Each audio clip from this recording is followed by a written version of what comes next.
Ini lagi ngomongin penderitaan ya, tapi jadi belok. Tapi tadi aku kepikiran suatu hal yang dimana pada zaman let's say 1000 tahun yang lalu lah ya, kan gak ada sosial media.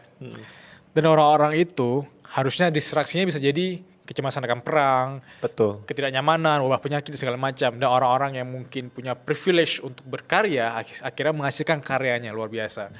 Nah, kita tarik ke zaman sekarang, distraksi kita tuh kita create sendiri kan. Iya. Kita nggak bisa duduk dalam ketenangan di ruangan 15 menit aja kita berdamai dengan pikiran kita, nggak bisa. Kita cari distraksi. Kita pancing dengan musik, kita pancing dengan podcast, kita pancing dengan sosial media. Sehingga akhirnya kita menyadari bahwa kok tidak ada karya ya. Nah, the moment when Mas Henry Manampiring tadi uninstall, akhirnya udah bisa berdamai dengan waktunya sendiri, jadi satu karya. Makanya ada kata-kata kalau nggak salah David Goggins yang bilang gini bahwa di zaman sekarang gampang sekali kita bisa outstanding karena most people are weak katanya. Banyak orang tuh lemah, tanda kutip lemah tuh emang mereka menyelami distraksi itu. That's why orang-orang yang bisa uninstall plus berkarya itu muncul ke permukaan. Mereka gampang sekali outstanding. Bagus tuh, saya pikir kutipan itu. Ya. Bagus. Saya juga jadi keinget kutipan, aduh moga-moga saya nggak salah mengatribusikan ya. Kalau nggak salah ini dari Akira Kurosawa, kalau saya nggak salah. Yang pasti sutradara film Jepang terkenal. Oke. Moga-moga namanya nggak salah, nanti pendengar ngecek sendiri. Saya suka kutipannya, dia bilang gini, kira-kira bunyinya begini, I cannot afford to hate because I don't have the time. Saya tidak mampu membenci karena saya nggak punya waktu. Maksudnya apa? Dia sibuk berkarya, cuy. Yeah.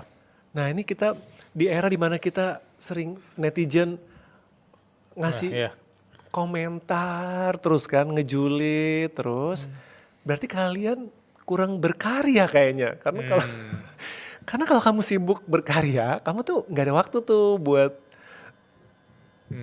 Makanya saya suka kalau ngelihat orang-orang yang komentarnya selalu toksik, selalu jahat di media sosial kepada orang yang bahkan gak dikenal loh.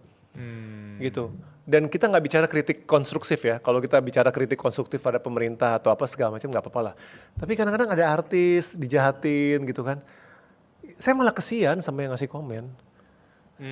Bukan sama artisnya. Bukan sama artisnya, artisnya gak boleh kasihan, artisnya baik-baik aja, sukses, tetap aja berkarya dan sukses. Yang saya kesianin tuh orang-orang yang ngisi kolom komennya. Kamu ini ada masalah apa ya? Dan seandainya kamu juga sibuk, kayaknya kamu gak ada waktu deh buat kayak gini.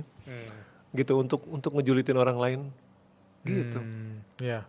Itu juga mirip sama quotes di Instagram yang berseliweran ya. Kayak, apa itu?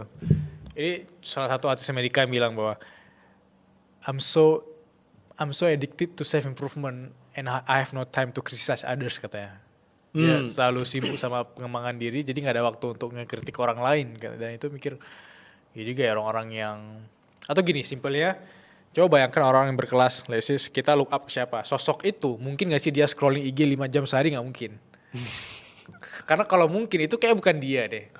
Karena dia terlalu sibuk berkarya, karena dia seorang yang mungkin orang lain butuh waktu dia pasti nggak ada waktu untuk kemudian scrolling nggak jelas seperti kita gini. Nah, saya kan harus realistis ya. Saya nggak mungkin uninstall medsos terus-terusan. Paham. Nggak mungkin. Saya harus mempromosikan buku saya, ya kan, berinteraksi dengan pembaca. Tapi saya menggunakan teknologi untuk menyelesaikan masalah yang diciptakan oleh teknologi sendiri. Jadi saya menggunakan pembatas waktu itu loh.